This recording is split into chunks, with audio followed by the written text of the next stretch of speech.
Hey there, political enthusiasts. Today, I'm diving into the latest controversy shaking Southern Africa.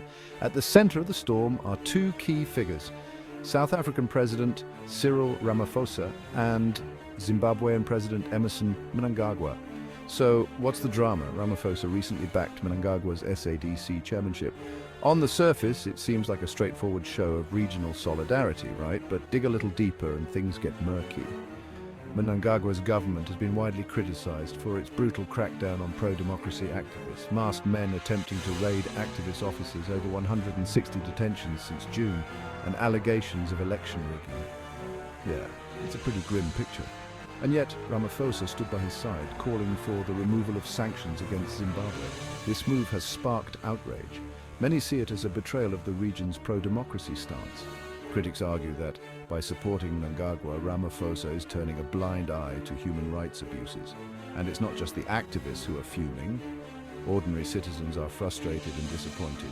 Enter Hakainde Hichilema, the president of Zambia. He boycotted the SADC summit, branding Mnangagwa's leadership illegitimate. Hichilema's bold move didn't stop there. He raised concerns about his own safety, fearing potential assassination attempts due to the tense diplomatic relations between Zimbabwe and Zambia. It's a rare and brave stance in a region where solidarity often trumps scrutiny.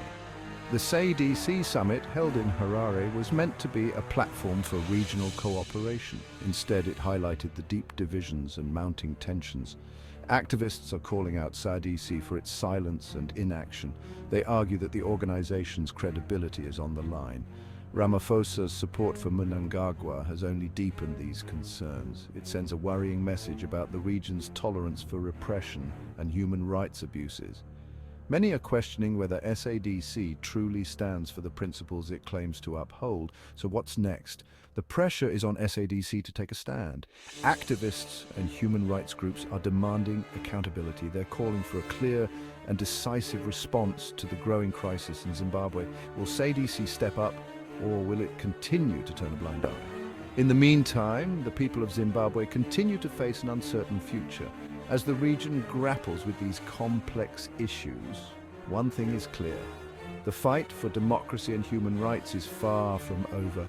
Thanks for tuning in. If you found this video insightful, don't forget to like, share and subscribe for more deep dives into the political landscape. See you next time.